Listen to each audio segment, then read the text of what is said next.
de 2 Samuel, capítulo 7, versículo 8 e 9, que diz assim: Agora diga ao meu servo Davi, assim diz o Senhor dos Exércitos, eu tirei você das pastagens e do trabalho de andar atrás das ovelhas, para que você fosse príncipe sobre o meu povo, sobre Israel. Estive com você por onde quer que você andou e eliminei todos os seus inimigos diante de você. Engrandecerei o seu nome, como só os grandes têm honra.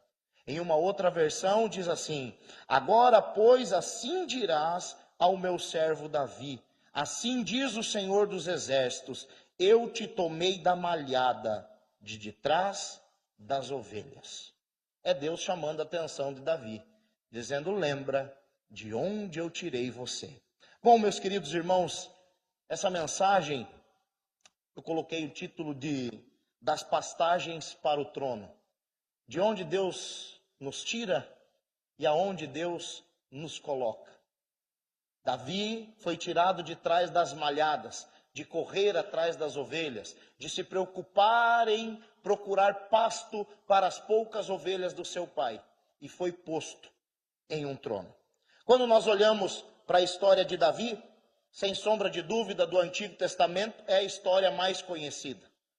Todas as crianças, professores de escola bíblica dominical, classe infantil, jovens, adolescentes, para qualquer crente de qualquer idade, se você perguntar quem foi Davi, ele vai saber te dizer quem foi Davi. É, sem sombra de dúvida, a história mais conhecida. E Davi é um homem de guerra. Davi era um homem de batalha. Desde muito jovem, Davi já teve que lutar pela sua própria vida, para defender a sua própria vida e também as poucas ovelhas do seu pai. Antes de enfrentar o gigante Golias, Davi vai conversar com Saul e diz: olha, esse gigante é só mais um, Saul, porque eu já matei urso e eu já matei leão. Eu estava cuidando das ovelhas do meu pai no deserto e um urso veio e arrebatou uma das ovelhas. E eu agarrei ele pela barba e matei. E não foi diferente com o leão, quando o leão atacou. Davi, desde muito pequeno, teve que lutar pela sua sobrevivência. E pudera, né, irmãos? Ele era o 8º filho, o filho mais novo. Você já pensou? Numa casa onde tem 7 irmãos mais velhos? Davi tinha algumas irmãs, alguns irmãos mais velhos, a Bíblia relata o nome dele, mas Davi era o menor. Ele era um menor. 1 Samuel 17:12 diz: Ora, Davi era o filho de um homem efrateu, de Belém de Judá, cujo nome era Jessé. Jessé tinha 8 filhos, e nos dias de Saul, este homem já era velho e avançado em idade. Davi era o menorzinho. E quando a gente estuda um pouquinho do livro de 1 e 2 Samuel, de crônicas, da história de Davi, a gente vê que Davi era desprezado pelos irmãos. Os irmãos tinham um certo ranço de Davi. Imagine quanto cascudo Davi não tomou em casa dos irmãos mais velhos. Alguns dos seus irmãos mais velhos eram soldados de guerra e lutavam no exército de Saul, que foi o primeiro rei de Israel. Os irmãos sabem, Israel vivia sobre um governo teocrático. Deus era o rei. O Senhor tinha escolhido profetas e juízes que falavam em nome de Deus. Mas a nação começou a olhar os seus vizinhos e disse: nós queremos um rei. Por que os outros podem ter um rei e nós não podemos ter um rei? E Samuel então chega com essa queixa diante de Deus. E Deus diz: fique tranquilo, Samuel. Eles não se rebelaram contra você. Eles não se rebelaram contra o seu ministério. Mas eles se rebelaram contra mim. Se há um rei que eles querem, eu vou dar um rei para eles. Mas eles vão ter que de tudo agora pagar imposto. E nós sabemos muito bem o que é pagar impostos, né, irmãos? E então Deus levanta Saul para ser o primeiro rei de Israel. Saul era mais ou menos do tamanho do nosso Abel aqui na igreja. Diz que ele se destacava. Ele tentou se esconder no meio da multidão, mas diz o texto sagrado que o seu pescoço sobressaía todos os homens. Ele era mais alto que todo mundo. Não teve como Saul se esconder e então ele foi apontado como o primeiro rei de Israel. O problema foi, meus irmãos, que Saul desobedeceu a Deus. Saul não se contentou em ser apenas rei. Ele quis ser rei, ele quis ser sacerdote, ele quis ser profeta, ele quis assumir todos os ministérios, e por conta da sua desobediência, o Deus que deu o trono para ele foi o mesmo Deus que tirou dele o trono. Lembre-se sempre disso. O mesmo Deus que exalta é o mesmo Deus que abate. O Deus que levanta você do pó é o mesmo Deus que tem poder de jogar você no pó de novo. E foi o que aconteceu com Saul. Deus chegou para Samuel e falou: no meu coração, Saul não é mais rei. E Deus, na sua matemática, que a matemática de Deus não é a nossa, nós possivelmente escolheríamos mais uma vez o homem mais forte, o homem mais bonito, o homem mais capacitado, o homem mais valente, talvez o mais rico ou o mais influente, para ser o rei. Deus vai olhar para Jessé, o mais pobre, da família mais pobre. E de todos os filhos que Jessé tinha, Deus vai olhar para o menor. Deus vai olhar para aquele que era desprezado, para aquele que não estava nem em casa quando o profeta chegou. E diz o texto sagrado então que Samuel vai com a sua botija de azeite. E quando chega lá com o vaso de azeite na casa de Jessé, Jessé apresenta os seus filhos. E Samuel olha um, olha dois, olha três, olha todos, e Deus não escolheu nenhum. E o texto sagrado vai dizer que Deus repreende Samuel, porque Samuel olhava a aparência. Mas Deus não olha a aparência, Deus olha o coração.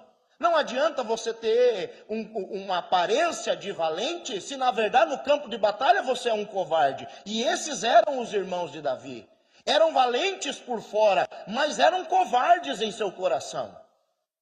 E Samuel repreende Jessé e diz: por acaso você não tem mais nenhum filho? Porque Deus não mente. E ele mandou eu vir aqui, dizendo que da sua casa sairia o rei. E aí Jessé parece que lembra: eu tenho um. Ele está lá no pasto. Ele está lá atrás das malhadas. E Samuel, um grande profeta de Deus, manda dizer: então chame ele. O povo quis sentar, Samuel disse: ninguém senta até Davi chegar. Todo mundo em pé, em prontidão, porque o rei vai vir. E chega então Davi, imagina a cena, sujo, talvez com a sandália, com cocô de ovelha embaixo da sandália, cheio de poeira. E Davi chega, e Samuel pega o vaso de azeite, manda Davi se ajoelhar, e ali então unge o segundo rei de Israel, aquele homem que iria ser chamado do homem segundo o coração de Deus. Samuel se levantou dali e foi para Ramá. Nós não sabemos, irmãos, exatamente a idade que Davi tinha. Nós não sabemos. O que nós sabemos, pela própria descrição de Saul e mais tarde de Golias, pela palavra que eles usam em hebraico, você é jovem, você é muito jovem, que Davi possivelmente tinha entre 15 e 17 anos de idade. Vocês sabem dessa cena. Davi vai levar queijo, coalhada e pão para os seus irmãos no campo de batalha. Os filisteus estão em uma montanha, o exército de Israel está em outra montanha e entre eles um vale. Acredita-se que foi depois dessa vitória que Davi escreveu o Salmos 23. Ainda que eu andasse pelo vale da sombra da morte, eu não temerei mal algum. E Davi chega lá, vê aquele filisteu que se levanta 2 vezes por dia, durante 40 dias, para afrontar o exército do Deus vivo. E quando Davi vê aquela cena, ele diz: quem é este incircunciso filisteu para afrontar o exército do Deus de Israel? Davi tem algo que nós chamamos de discernimento espiritual. Ele não vê o tamanho do gigante como os soldados viram. Ele não pesou o capacete do gigante como os soldados pesaram. Ele não ficou pensando no tamanho da couraça ou no peso da couraça do gigante como os outros falaram. Davi disse: quem é esse que não tem pacto com Deus para afrontar o exército de Deus? Ele não olhou para o tamanho do gigante. Ele olhou para o tamanho do Deus que estava sendo afrontado. E Davi então vai para esse campo de batalha. Saul tentou vestir ele com a sua armadura. Davi não deu alguns passos com a armadura. E vai para um lado do corner do ringue está Golias, com possivelmente mais de 200 quilos, quase 3 metros de altura, armado até os dentes. Golias não vai sozinho, vai com um escudeiro ainda. Do outro lado do ringue está Davi, com a roupinha de pastor, uma funda e 5 pedras. E o bicho era ousado, irmãos. Ele pegou 5 pedras, não com medo de errar, mas porque ele sabia que tinha os 5 gigantes. Coisa que a gente vai descobrir só aqui em 2 Samuel. Ele foi para matar todos. Ele sabia que ele era uma pedra para cada um. E Davi então vai para aquele campo de batalha. E quando Golias vê Davi, ele diz: você é jovem demais. E essa palavra jovem vai ser traduzida entre 15 e 17 anos. Contudo, vocês sabem o fim da história? Davi mata Golias. Davi só assumiu o trono com 30 anos de idade. Quantos anos ele tinha? Entre 15 e 17. Com quantos anos ele assumiu? Com 30. E você está reclamando do quê? Está achando que Deus está demorando por quê? Para de ser imediatista. Tem promessa que Deus faz na nossa vida que é para ser cumprida daqui 10, 15, 20 anos, não é para agora não. Davi foi ungido rei com 15, mas assumiu o reinado, assumiu o trono com 30. Assumiu o reinado com 30.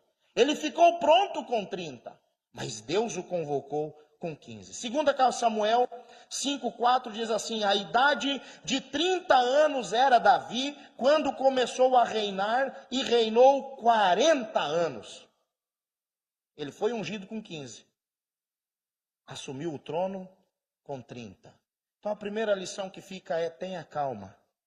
Deus não é homem para mentir, não é filho do homem para se arrepender. Se ele prometeu, ele vai cumprir no tempo dele. Ele vai cumprir. Existem promessas que levam tempo. Levam tempo.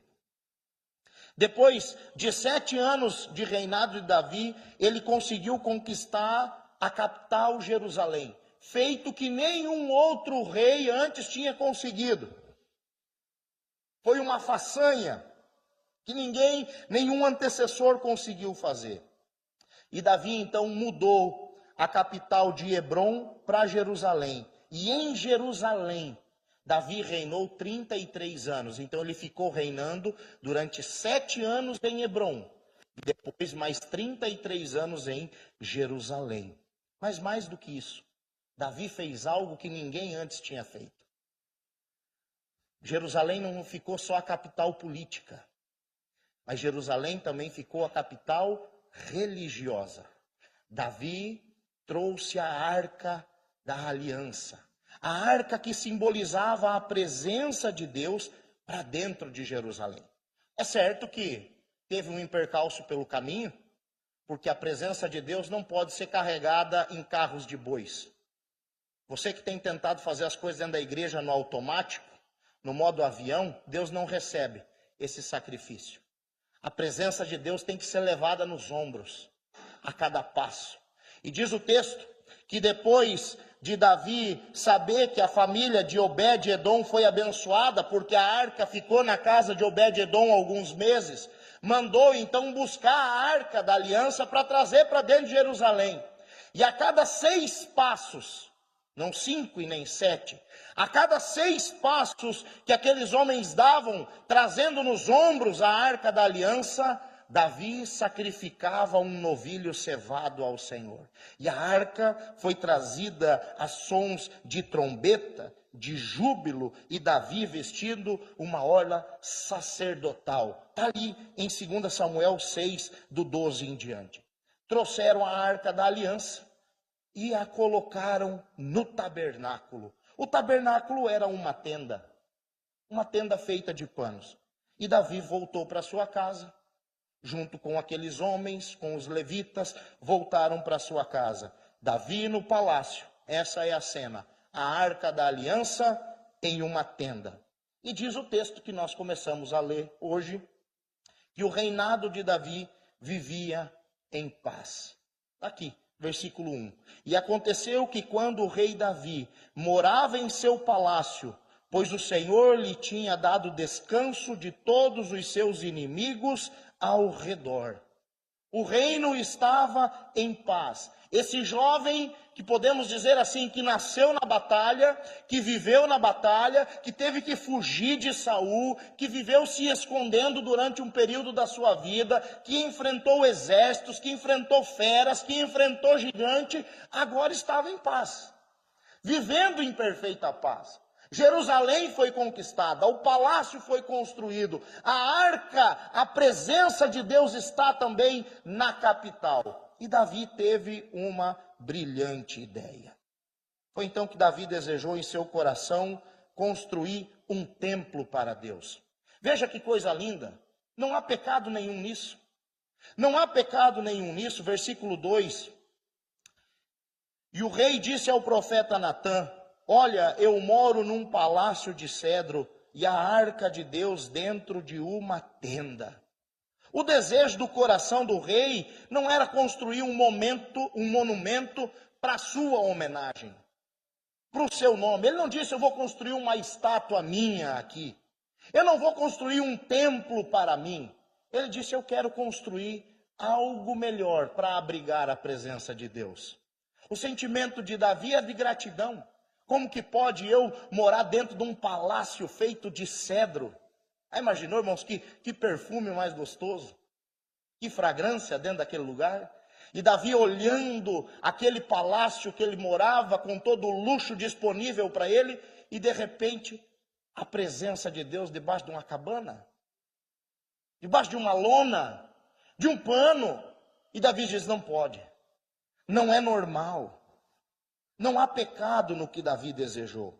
Ele está com o seu coração cheio de alegria e gratidão por estar vivendo esse período de paz. Ele está com o coração cheio de alegria por ver o seu reino vivendo um período de paz e prosperidade. E isso nos leva a uma lição muito importante, irmãos. Nem tudo que é bom aos nossos olhos Deus aprova. Nem tudo que parece ser bom aos nossos olhos é vontade de Deus para a nossa vida. E Davi olhou para um lado, olhou para o outro e disse: eu vou construir algo para Deus. Eu vou construir algo para o Senhor. Na cabeça de Davi, algo precisava ser feito. Algo não estava bom do jeito que estava. Era necessário mexer em algumas coisas, mas nem tudo que parece que precisa ser feito Deus quer que seja feito. Presta atenção nisso. Nem tudo que parece que precisa ser feito, Deus quer que seja feito. Existem coisas que Deus quer que continuem do jeito que estão. Existem coisas que Deus não quer que mexa. Existem coisas que Deus quer que fiquem do jeito que estão. Ou melhor, Ele vai levantar outras pessoas para fazer. Nem tudo que precisa ser feito por você. Nem tudo que precisa ser feito por você. Deus tem as suas pessoas, Deus tem os seus escolhidos para fazer. Eu e você, meus irmãos, precisamos de algo na nossa vida. Nós precisamos de discernimento. Nós precisamos de discernimento, mas não para decidir entre coisas ruins. Porque para decidir por pecar ou não pecar, nós não precisamos de discernimento. Nós precisamos de coragem e obediência à palavra de Deus. Você não precisa de discernimento para saber que é errado roubar, que é errado fumar, que é errado ir numa casa de prostituição. Você sabe que isso é errado. Você precisa ter coragem para não fazer. Obediência à palavra de Deus para não fazer. Pastor, por que eu preciso de discernimento? Você precisa de discernimento para decidir entre coisas boas. Porque está aí a pegadinha do diabo. Porque tem coisas que parecem boas aos nossos olhos, mas desagradam a Deus. Surgirão situações nas nossas vidas, irmãos, em que os dois caminhos vão parecer bons. E é nessa situação que você precisa ter discernimento. É nessa situação. Existem coisas que parecem ser boas e até podem ser, mas qual é a vontade de Deus? Você precisa ter discernimento para saber se é hora de você viajar ou não. Você precisa buscar de Deus. Senhor, essa viagem parece ser algo bom. É para mim ou não? Porque viajar é bom e ficar também é bom. Mas qual é a vontade do Senhor? Você precisa ter discernimento para saber se você muda ou não de emprego. Senhor, essa proposta que apareceu é boa, mas o emprego que eu estou também é bom. Mas qual é a vontade do Senhor para a minha vida aqui? Porque pode parecer bom, mas ser uma armadilha do diabo, muito bem preparada. E nós precisamos desse discernimento, de buscar a direção de Deus. A falta de discernimento, irmãos, pode fazer você se auto-enganar.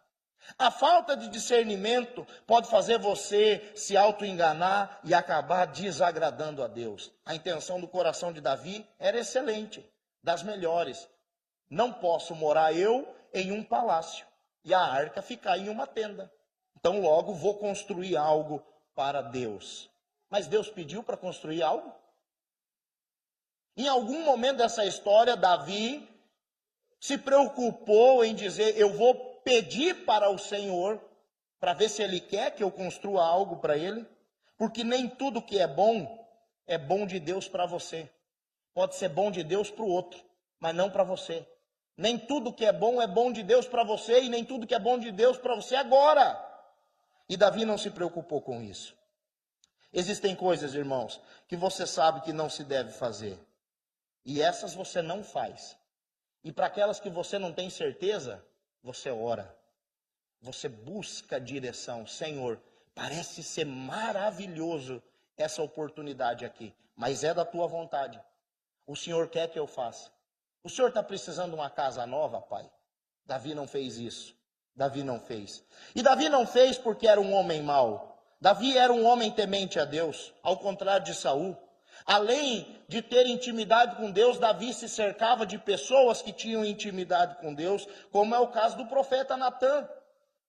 Natã está do lado de Davi, que era um homem de Deus em Israel. Quando Natã, que é profeta, ouviu o desejo do coração do rei, que era o de construir um templo para a Arca da Aliança, o que é que Natã falou? Versículo 3...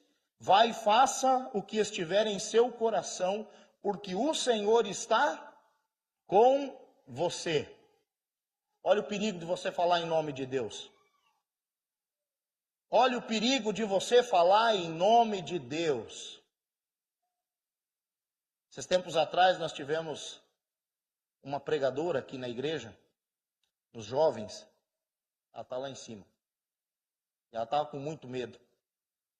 E eu falei para ela, não precisa ter medo, mas é uma grande responsabilidade. Toda vez que você está com a Bíblia aberta em cima de um púlpito e pregando para alguém, você está falando em nome de Deus. Tenha cuidado de não falar aquilo que Deus não falou, porque tem muita gente colocando palavra na boca de Deus. Eu quero dizer uma coisa para você, meu irmão, que isso fique muito claro. A sua palavra volta vazia. Às vezes ela sai vazia da sua boca e volta vazia. A única palavra que não volta vazia é a palavra de Deus. É a palavra de Deus. Ela cumpre o seu propósito como a chuva que rega a terra e como a neve que rega a terra. Para o Senhor ela não volta vazia. Natã era um homem de Deus, ele não era um pecador.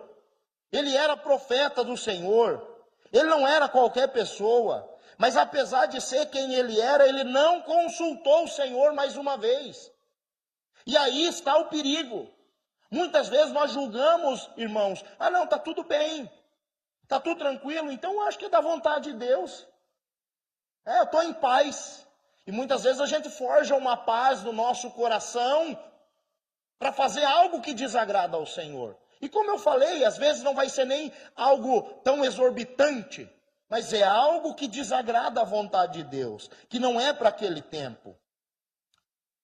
E ele, apesar de ser quem era, olhou para Davi e autorizou o projeto. Vai e faça tudo o que estiver no seu coração, porque o Senhor está com você. Olha a enrascada que o profeta colocou o rei. Pode fazer. O Senhor é a autoridade legal, eu sou a autoridade espiritual. E eu estou lhe dando o aval para fazer. Agora aqui, meus irmãos, nós precisamos entender, porque o profeta, ele deve ter olhado para um lado, deve ter olhado para o outro, deve ter analisado o quadro geral. Você pensou, bom, estamos vivendo em paz. Os nossos inimigos foram todos subjugados. Quem não foi morto está pagando imposto para a gente. A capital é Jerusalém. A arca da aliança está aqui. Eu já vi a mão de Deus na vida desse homem. Então, julgando o quadro geral, é vontade de Deus que Davi construa esse templo. E mais uma vez nós caímos no engodo, no engano de pensar que é vontade de Deus sem consultar para Deus. O que é que você está fazendo, ou o que é que você tem planejado, o que é que você está querendo fazer, pensando que é vontade de Deus, mas sem perguntar para Deus se é vontade dele. Porque infelizmente nós podemos cair nesse engodo, nesse engano. É como se Natan dissesse, olha, julgando o quadro geral, Davi, Deus é com você. Pode fazer o que tiver no seu coração. Faça o que você quiser, Davi. Olha, olhando as previsões, está tudo tranquilo.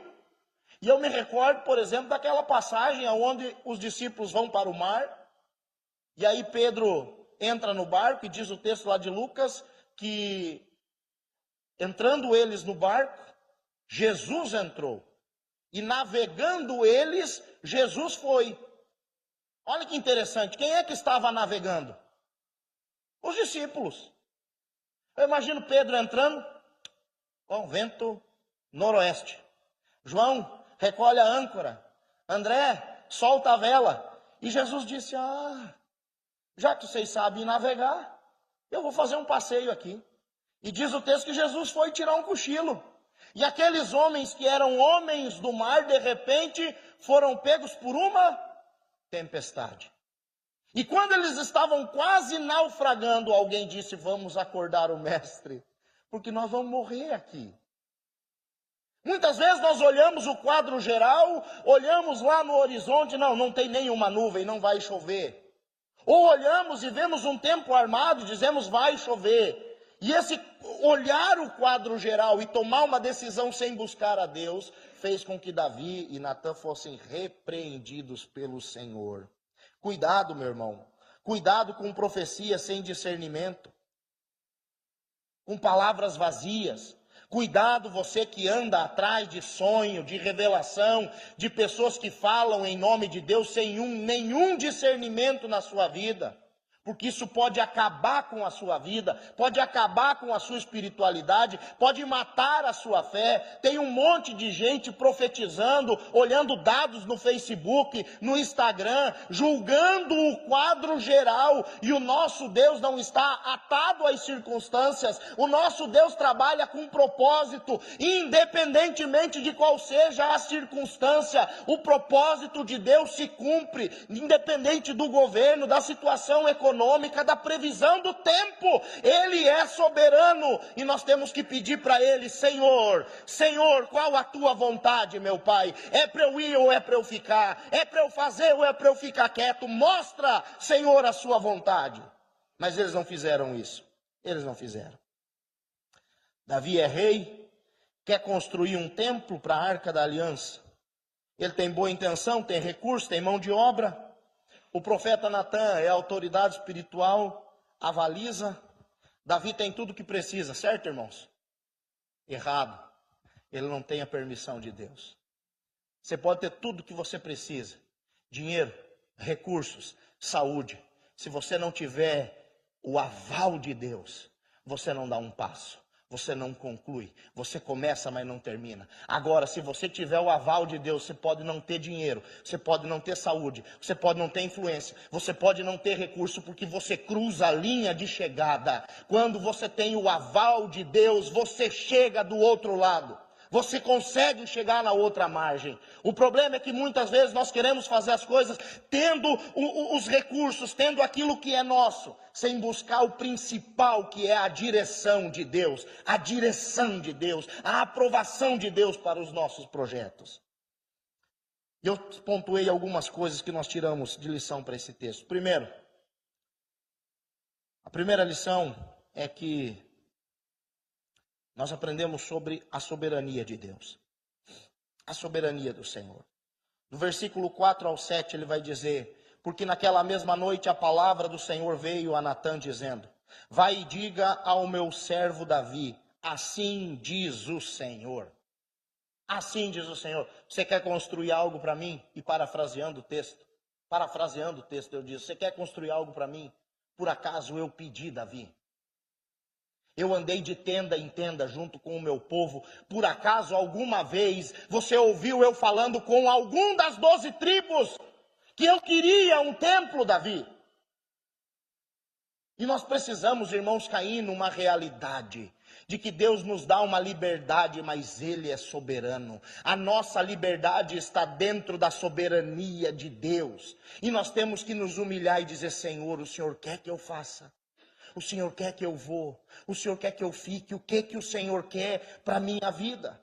A intenção de Davi era boa, o julgamento de Natã não estava errado, contudo eles se esqueceram de perguntar para Deus, é da sua vontade, Senhor? E Deus trouxe você aqui nessa noite. Deus trouxe você aqui para você ouvir essa palavra. Talvez você esteja querendo fazer algo na sua vida.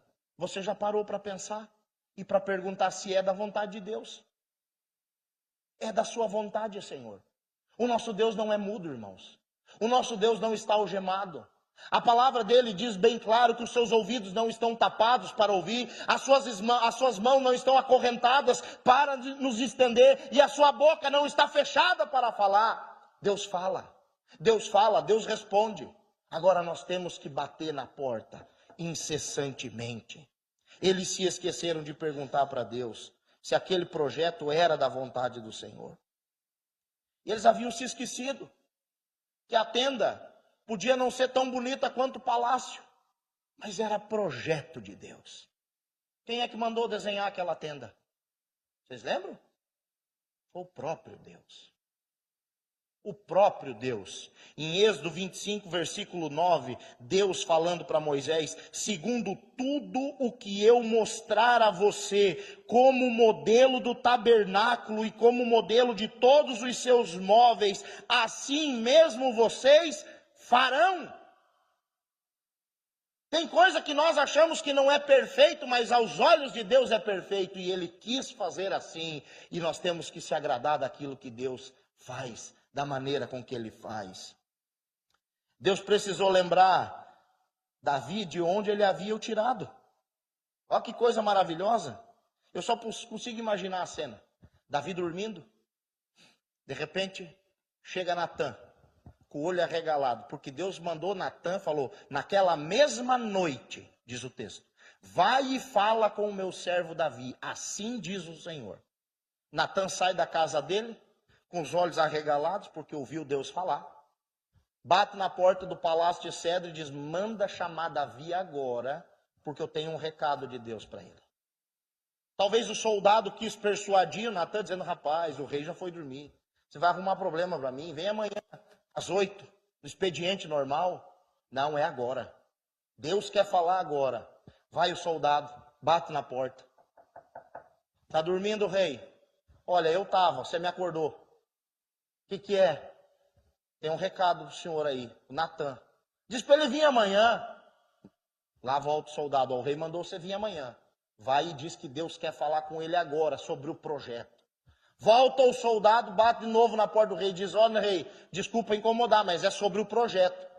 Eu imagino Davi pulando da cama, feliz, dizendo, meu Deus, o Senhor deu o projeto. O Senhor já mostrou como Ele quer que faça, o Senhor já mostrou os materiais. E Davi chega animado e diz, e aí Natã, o que você tem para me dizer? E Natã com o olho arregalado, a cara pálida, e diz, você quer mesmo saber, Davi? E Davi diz, desembucha Natã.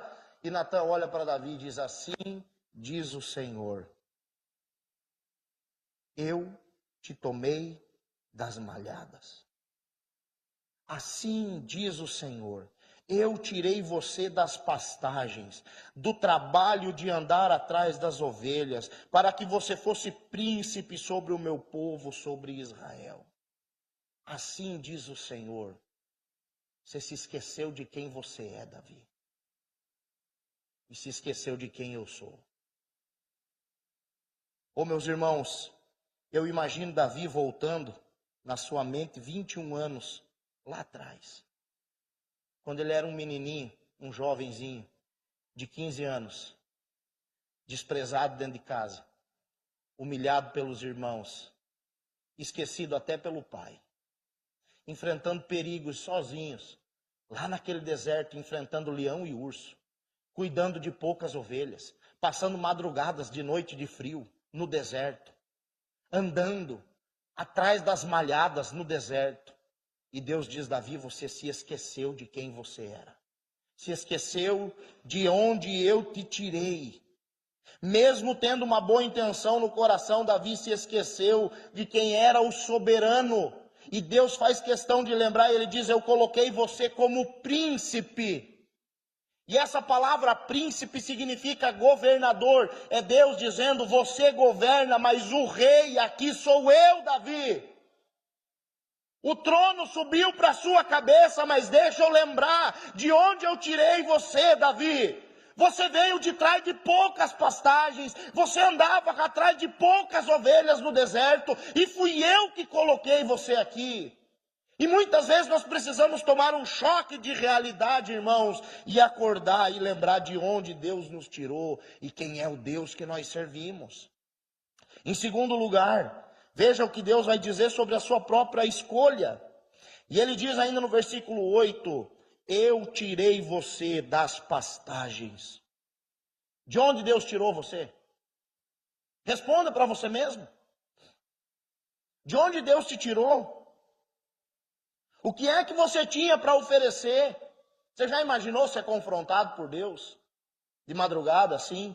E Deus olhar e dizer: eu tirei você das malhadas, das pastagens. Quem você era antes de ser escolhido por Deus? Quem sabe Davi estava se esquecendo de onde Deus o havia tirado. Quem sabe o poder estava fazendo com que Davi se esquecesse de quem ele tinha recebido aquele poder e autoridade. Quem sabe o trono estava ofuscando a imagem do pasto. Não perca a imagem do pasto. Não perca a imagem do aprisco. Não perca a imagem de aonde Deus te chamou, aonde Deus te escolheu, daquele dia que você chegou do campo, todo sujo, cansado, pensando que ia ser mais um dia de humilhação e derrota, e estava ali um representante de Deus dizendo: você é um escolhido para ser o rei de Israel. Oh, meus irmãos, Deus muda a nossa história. Olha a ação aqui: eu te tirei, eu te escolhi, eu mudei a sua realidade. Isso faz a gente lembrar que nós não chegamos aonde chegamos sozinhos. Nós não chegamos aonde chegamos sozinhos, foi Deus que nos trouxe até aqui. Quem éramos nós sem Deus? Quem éramos nós sem o Senhor? Mas foi a mão de Deus que nos arrancou de trás das malhadas e nos trouxe até aqui. Oh, meus irmãos, foi Deus quem nos libertou do pecado. Foi Deus quem nos arrancou do charco de lodo, da imundícia do pecado. Foi Deus que nos resgatou das trevas e nos transportou para a sua maravilhosa luz. Foi Deus. Em terceiro lugar, isso para um propósito. Qual o propósito? Agora diga ao meu servo Davi: assim diz o Senhor dos Exércitos: eu tirei você das pastagens e do trabalho de andar atrás das ovelhas, para que você fosse príncipe sobre o meu povo, sobre Israel. Qual é o propósito? Para que você fosse príncipe. Oh, meus irmãos, às vezes o sucesso, o dinheiro, as conquistas, as vitórias nos fazem esquecer do propósito. E Deus está dizendo: Davi, lembra do propósito. Eu tirei você de lá, coloquei você aqui, para você ser um propósito, e o seu propósito é ser príncipe. Se contente com isso. Você está querendo ser mais do que aquilo que eu chamei você. Você está querendo fazer mais do que eu pedi para você fazer, Davi. Eu não pedi casa nenhuma. Eu não pedi templo nenhum. Eu tirei você de trás das malhadas para você governar o meu povo. E se contente com aquilo que eu lhe dei nas mãos. E Deus está dizendo para você hoje, meu irmão: se contente com aquilo que eu dei para você. Se contente com o propósito. Não se esqueça do propósito de Deus. Qual é o seu propósito? Não queira fazer mais do que o seu propósito, mas não se contente em viver fazendo menos do que o seu propósito. Se você fizer mais, você vai se cansar. Se você fizer menos, você vai viver frustrado. Viva no propósito, em fazer o propósito de Deus. Mas em quarto lugar, Deus vai falar sobre a sua presença. Versículo 9. Olha que lindo. Estive com você por onde quer que você andou. Oh, meus irmãos, é Deus dizendo, Davi, eu tirei você de trás das malhadas. Vamos lembrar dessa sua jornada de vida? Você com 15 anos, já se passaram 21 anos, Davi. Eu estive com você durante todo esse percurso. Davi, os meus pés pisaram a mesma poeira que você pisou no deserto. E agora os meus pés estão pisando o mesmo assoalho de cedro que você está pisando. Você só chegou até aqui porque eu estive com você. Eu cuidei de você. Quantos perigos. Quantas vezes Davi já poderia ter sido morto. É como se Deus estivesse dizendo, Davi, eu não deixei você desistir. Quando você pensou em desistir, fui eu, Davi. Fui eu. Quando você pensou em abandonar tudo, eu não deixei você desanimar. Fui eu quem enchi o seu coração de esperança. Por todos os caminhos eu te guardei. Eu estive com você. E talvez você, meu irmão, que está aqui hoje, tenha andado com esse pensamento, eu estou sozinho, eu estou sozinho. Não, você não está sozinho. A partir do momento que você entrega a sua vida para Jesus, Jesus pega na sua mão e vai com você até o último dia. E a confirmação nós temos quando nós tombamos nessa terra. Oh, meus irmãos, eu acho lindo Estevão. Por isso que eu coloquei o nome do meu filho de Estevão. Estevão, antes de morrer, antes de adormecer, como diz em Atos capítulo 2, ele diz que viu o céu aberto e Jesus de pé do lado do trono, o esperando. Sabe quem recebe você na eternidade? É o próprio Senhor. Sabe quem está junto com você agora? É o próprio Senhor. Eis que eu estou convosco todos os dias. Eu estou com vocês todos os dias, até a consumação dos séculos. A quinta lição é a própria proteção divina. E o texto segue no versículo 9. Estive com você por onde quer que você andou e eliminei os seus inimigos de diante de você. Eliminei todos os seus inimigos diante de você. É como se Deus estivesse dizendo para Davi assim, Davi, você acha bem, pensa comigo, Davi, que aquele leão não teria devorado você? Davi, se não fosse eu, você acha que aquele urso não teria espedaçado você naquele deserto? Davi, se não fosse eu, você acha que aquele gigante não tinha trucidado com você naquele campo de batalha? É Deus dizendo, fui eu que protegi você, Davi. Eu eliminei todos os teus inimigos. E veja que não são alguns. É Deus dizendo do macro ao micro, do pequeno ao grande, daquele que você julgava conseguir, com aquele que você não julgava conseguir, Davi. Se você conseguiu alguma vitória, foi porque eu eliminei todos os seus inimigos. Talvez você esteja preocupado, vivendo uma luta na sua vida. Lembre de 1 ano atrás, 2 anos, 10 anos. Lembra daquela luta de 10 anos atrás que você pensou que era o fim? O que aconteceu com ela? O que aconteceu com aquele problema? O que aconteceu com aquela enfermidade? O que aconteceu com aquela dívida? O que aconteceu com aquela crise? E eu digo para você, Deus venceu aquele problema. E Ele é o mesmo Deus. O nosso Deus é Deus que vence batalhas. É a mão de Deus que nos protege. Mas em último lugar, nós encontramos a lição da honra. Finalzinho do versículo. Engrandecerei o seu nome, como só os grandes têm na terra. Engrandecerei o seu nome, como só os grandes têm na terra. Qual era o plano de Davi? Vou construir um templo para Deus. Está muito feio essa tenda. E Deus tinha um plano maior para ele, dizendo, não, Davi, eu vou construir uma dinastia para você. Sou eu que vai estabelecer a sua casa. E casa ali é descendência. Deus tinha um projeto muito maior para o seu servo. Deus tem um projeto muito maior para a sua vida. Davi expressou o seu desejo de construir uma casa para o Senhor, mas o Senhor não concordou com aquilo. E nós vamos encontrar que Davi já tinha muito sangue nas mãos. E Deus vai dizer, eu vou levantar um da sua descendência. Salomão. E ele vai construir um templo. Mas será? Pensem comigo, será que Deus está falando aqui só de um templo material mesmo? Será que é só o templo conhecido como Templo de Salomão? Porque se foi esse templo, ele foi totalmente destruído no ano 586 a.C. pelo rei Nabucodonosor. O rei Nabucodonosor veio e destruiu. Será que é esse templo? Olha o que o Senhor fala no versículo 12. Quando os seus dias se completarem e você descansar com os seus pais, então farei surgir depois de você o seu descendente, que procederá de você e estabelecerei o seu reino. 13. Este edificará um templo ao meu nome, e eu estabelecerei para sempre o trono do seu reino. Versículo 16.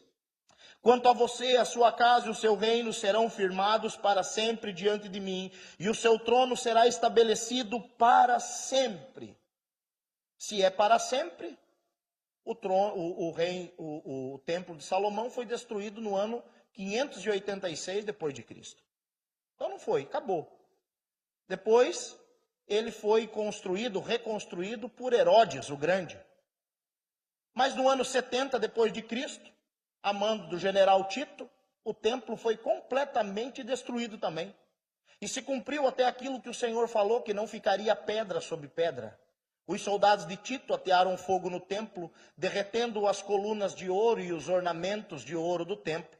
O ouro escorreu, entrou entre as pedras, e os soldados, para saquear aquele ouro, reviraram todas as pedras. Não ficou pedra sobre pedra. Será que é esse templo que Deus está falando? A promessa de Deus vai muito além, irmãos, de um templo feito por mãos humanas. Ela se cumpre em Jesus, o Messias. Ela se cumpre em Jesus, o Messias, que se assentaria no trono para sempre. Quando você abre Mateus capítulo 1, versículo 1, a primeira linha do Novo Testamento diz assim: livro da genealogia de Jesus Cristo, filho de Davi. Livro da genealogia de Jesus Cristo, filho de Davi, filho de Abraão. O Novo Testamento se inicia com aquele que é o templo. Por isso, irmãos, nós não guardamos um dia. O nosso descanso é numa pessoa, em Jesus. Por isso, irmãos, nós não trazemos sacrifício a um templo, porque o sacrifício é Jesus. Por isso nós esperamos o nosso Salvador, e o nome dele é Jesus Cristo. Filho de Davi é um título para indicar o Messias no Antigo Testamento. Aquele que viria da linhagem escolhida de Deus, que foi a linhagem de Davi. E eu acho isso tão incrível, irmãos, porque tem uma passagem de um homem que é cego. Mas o cego foi o único que viu. Uma multidão que via não viu, e o único que não enxergava viu. E a multidão falou para aquele cego, lá em Lucas 18, está passando Jesus o Nazareno. E o cego disse, não é, é Jesus, filho de Davi. E quando ele vai gritar, o que ele diz? Jesus, Nazareno? É isso que ele fala? Não, ele diz, Jesus, filho de Davi, tem compaixão de mim. Cala a boca, cego! Jesus, filho de Davi, tem compaixão de mim. É aquele que veio em nome de Davi, é aquele da linhagem de Davi. Oh, meus queridos irmãos, o nosso Deus tem honra e projetos muito maiores. E ele termina no versículo 16 dizendo, quanto a você, a sua casa e o seu reino serão firmados para sempre diante de mim, e o seu trono será estabelecido para sempre. Davi, você quer fazer um templo para mim? Esse templo vai ser saqueado, vai ser destruído. Mas em sua homenagem eu vou deixar um da sua descendência construir. Vai ser o templo mais belo. Mas eu estou preparando um lugar para o meu povo. E a profecia é essa, que eles não vão mais ser atormentados. Esse lugar é Jesus, irmãos. Esse lugar é o Senhor. E é tão incrível, isso é tão incrível, porque se você abrir a sua Bíblia no último livro dela, a primeira linha do Novo Testamento fala livro da genealogia de Jesus Cristo, o filho de Davi. E se você abrir a sua Bíblia no último livro, no último capítulo, você vai encontrar esse texto. Eu, Jesus, enviei o meu anjo para dar testemunho destas coisas a vocês nas igrejas. Eu sou a raiz e a geração de Davi, a brilhante estrela da manhã. O Espírito e a noiva dizem, vem. Aquele que ouve, diga, vem. Aquele que tem sede, venha. E quem quiser, receba de graça a água da vida. Versículo 20 e 21. Aquele que dá testemunho destas coisas diz, certamente venho sem demora. Amém. Vem, Senhor Jesus. A graça do Senhor Jesus esteja com vocês. O Novo Testamento se inicia com Jesus, filho de Davi, e ele se encerra como aquele que é Jesus, a raiz e a geração de Davi. O que Deus tem para você, meu irmão, é uma vida plena em Cristo Jesus. Muito maior do que os seus projetos. Talvez você está querendo construir algo para o Senhor. Deus tem algo construído em Cristo para você que ninguém pode roubar, que ninguém pode derrubar. A salvação em Jesus Cristo. E eu quero convidar você a, no seu lugar, fechar os seus olhos, curvar a sua cabeça e orar ao Senhor. Quem sabe você chegou aqui nessa noite com o seu coração aflito, com vários projetos em andamento na sua vida, colocando talvez algumas decisões e pensando, isso eu não preciso colocar diante de Deus. A palavra do Senhor diz que nós devemos fazer tudo para o Senhor. Existem caminhos, irmãos, que para nós parecem ser caminhos de vida, mas na verdade o final deles são caminhos de morte, diz as Escrituras. Talvez você está em uma encruzilhada na sua vida sem saber qual é a vontade de Deus, ou pensando saber qual é a vontade de Deus, como disse Natã, vai e faça tudo o que estiver no seu coração. Mas eu quero dizer para você, meu irmão, fale com o Senhor. Comente com o Senhor sobre os seus sonhos, sobre os desejos do seu coração.